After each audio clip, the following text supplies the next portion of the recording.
खरं म्हणजे जेव्हा निवडणुकीमध्ये पराभव दिसायला लागतो त्यावेळी जे प्रकार होतात त्यातलाच हा प्रकार आहे। श्री विनोदजी तावडे हे आमचे राष्ट्रीय महामंत्री आहेत।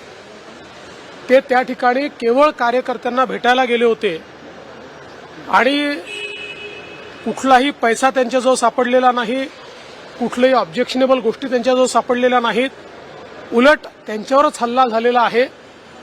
आणि आमचे राजन नाईक जे नालासोपाऱ्याचे उमेदवार आहेत त्यांच्यावर हल्ला झालेला आहे।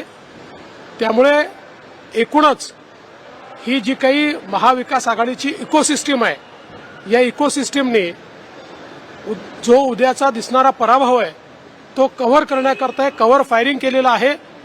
विनोद तावडे कुठेही या प्रकरणात दोषी नाहीत।